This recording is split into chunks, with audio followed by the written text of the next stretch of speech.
Assalamualaikum warahmatullahi wabarakatuh. Perkenalkan, nama saya Marlinda Nurhayati. Saya dari kelas B2 2018 non reguler. Saya dari Fakultas Pendidikan Bahasa, tepatnya Prodi Bahasa Inggris. Saya berkuliah di IKIP Siliwangi, Bandung. Nah, pada saat ini saya sedang menjalani KKN online. Kenapa online? Karena tidak memungkinkan untuk terjun langsung kepada masyarakat. Jadi diadakannya KKN online ini. Domisili atau tempat tinggal saya yaitu di Kampung Cipicung, Desa Kutamekar, Kecamatan Cariu, Kabupaten Bogor, negara Indonesia. Di KKN online ini terbagi menjadi 4 siklus. Siklus 1 keluarga, siklus 2 sekolah, siklus 3 UMKM, siklus 4 itu seminar KKN. Nah, pada saat ini juga saya akan melaksanakan siklus 1 yaitu siklus keluarga. Fokus kegiatan pada siklus keluarga ini pendampingan pembelajaran oleh orang tua selama pandemi COVID-19. Nah, apa sih deskripsi perencanaan? Deskripsi perencanaannya itu saya akan melaksanakan wawancara kepada 3 keluarga. Keluarga Ibu Rizka, keluarga Ibu Aas, dan keluarga Ibu Arsi. Lalu saya akan mengobservasi atau mengedukasi sesuai kendala yang dihadapi oleh narasumber atau keluarga yang akan saya wawancarai. Dan terakhir saya akan memberi bantuan berupa alat tulis dan makanan insya Allah. Oke, saya akan melaksanakan siklus 1. Stay tune.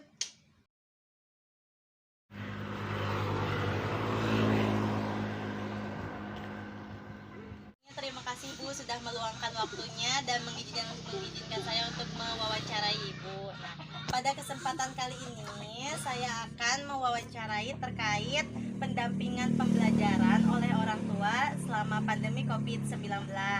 Kalau boleh tahu, anak Ibu itu kelas berapa ya? Sekarang masuk kelas 2 SD. Oh, kelas 2 SD. Pembelajaran menggunakan media apa, Bu?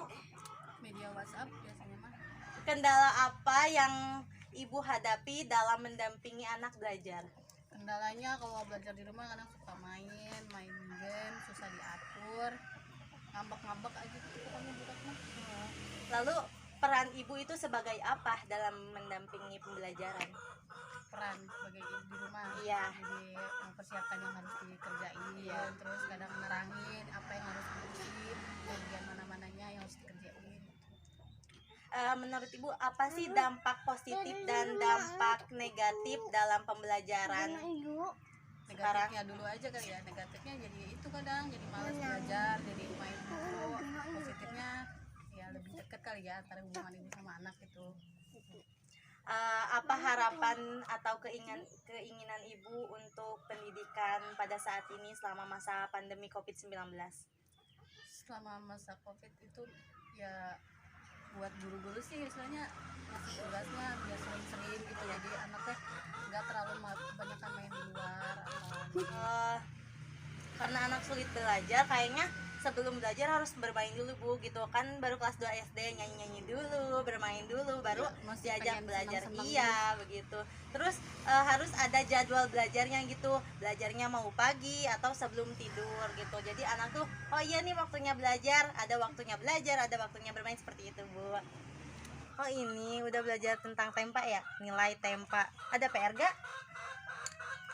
Coba lihat kakak PR-nya yang mana. Oh ini PR-nya, nilai tempa tuh. Ada PR-nya 3 nih. Yang pertama berapa?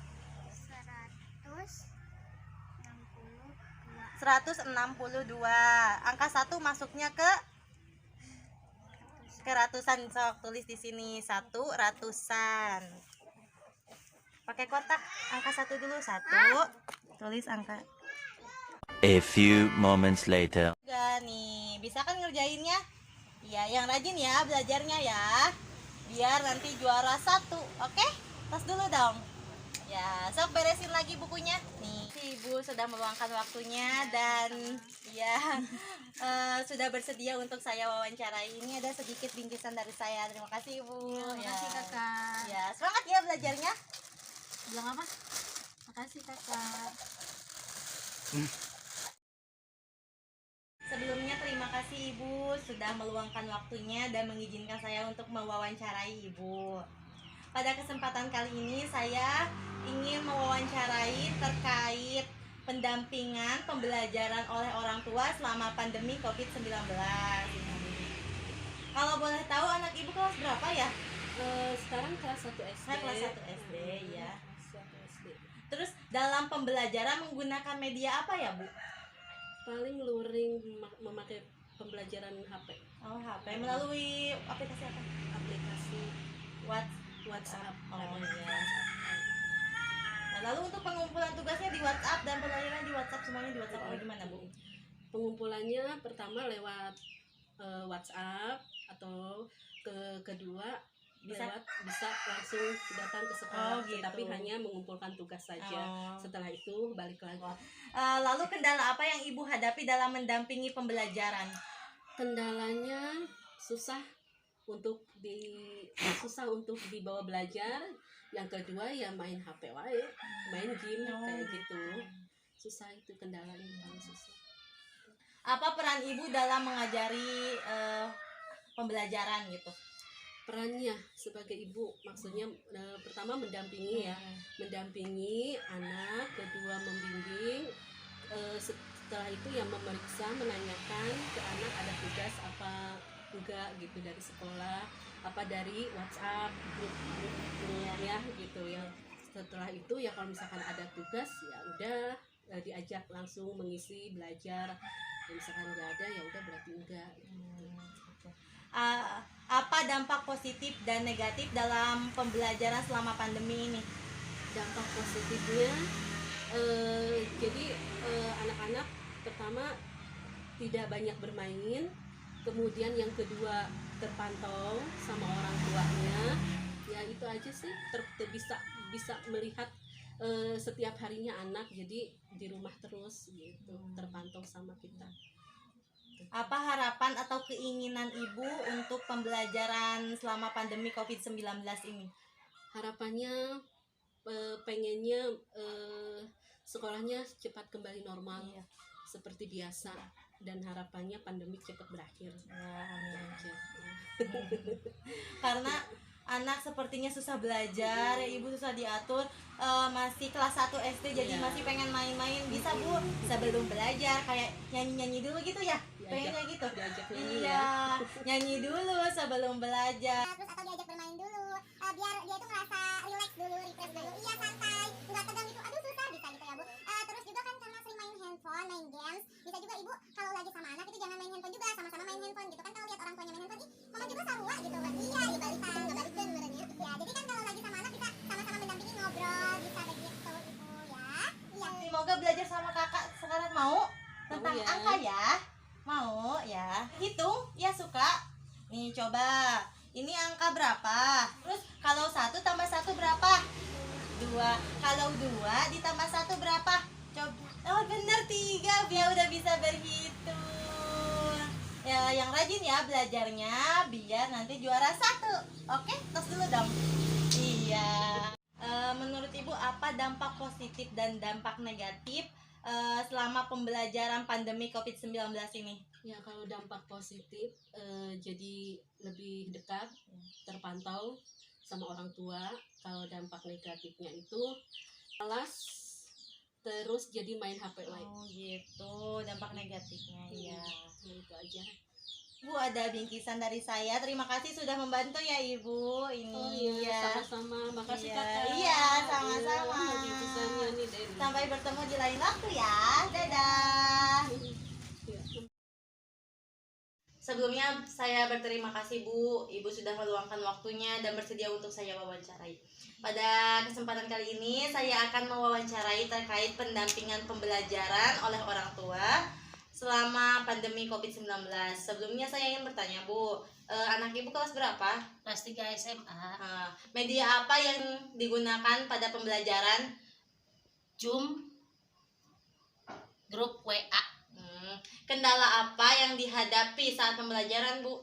Susah sinyal dan boros kota. Apa peran Ibu sebagai pendamping pembelajaran? Mendampingi belajar, memantau anak sekolah di rumah. Apa dampak positif dan negatif pada pembelajaran selama pandemi COVID-19? rajin belajar Ya, di positif. rumah ya. Kalau negatifnya Bu? Negatifnya jadi malas sekali. Kenapa? Kan nggak masuk sekolah ya, Gitu. jadi di rumah. Lalu apa keinginan atau harapan Ibu untuk pembelajaran selama pandemi COVID-19 ini Bu? Semoga aja selesai penyakit corona, pergi jauh, jangan supaya anak belajar lagi masuk ke sekolah. Oh begitu Bu. Harapan mah Ya amin ya Rabbal alamin. Terima kasih Bu sudah berkenan untuk saya wawancarai. ya. Semoga bertemu di lain waktu Bu. Terima kasih. Iya. Hasil kegiatan dari siklus 1 pendampingan pembelajaran oleh orang tua selama pandemi COVID-19. Kalau dari media ada yang menggunakan grup WhatsApp, Zoom, dan mengantarkan hasil dari tugas ke sekolah. Dari 3 keluarga ini ada yang anaknya sekolah SD dan sekolah SMA. Dari kendalanya itu susah sinyal, boros kuota, suka main dengan teman-temannya, sulit untuk diarahkan dalam pembelajaran, main gadget, terus bermain game seperti itu. Orang tua juga mempersiapkan tugasnya, menjelaskan, mendampingi, memeriksa, menanyakan apakah ada tugas atau tidak. Terus dampak negatif dari pembelajaran pandemi COVID-19 ini, anak-anak ada yang malas belajar, jadi sering bermain games. Terus dampak positifnya juga ada, masih ada yang rajin belajar, terus menjadi lebih dekat dengan orang tua bisa mengawasi lebih bagaimana pembelajaran anak sudah bisa sampai mana nih belajarnya. Terus keinginan atau harapan, ingin agar COVID atau pandemi ini segera berakhir, guru memberi tugas dan menjelaskan tugasnya, terus ingin kembali normal seperti sedia kala. Kesimpulan yang saya dapatkan dari 3 keluarga yaitu saya menjadi tahu bagaimana permasalahan yang dihadapi keluarga dalam pendampingan pembelajaran di mana pandemi COVID-19 ini. Permasalahan yang dimaksud meliputi susahnya sinyal selama pembelajaran, anak menjadi malas untuk belajar, dan kuota cepat habis. Tidak semua pembelajaran daring anak menjadi malas. Jika masih kecil memang masih perlu arahan bagaimana belajar supaya menjadi rajin dan hanya mengerjakan tugas saja. Kalau sudah besar mungkin jadi lebih tahu apa yang terbaik untuk dirinya dan menjadi bisa menentukan apa pilihannya. Jika malas dia akan tertinggal, jika rajin dia akan menjadi maju dan menjadi lebih baik lagi. Sekian dari saya dari siklus 1 ini. Terima kasih. Wassalamualaikum warahmatullahi wabarakatuh.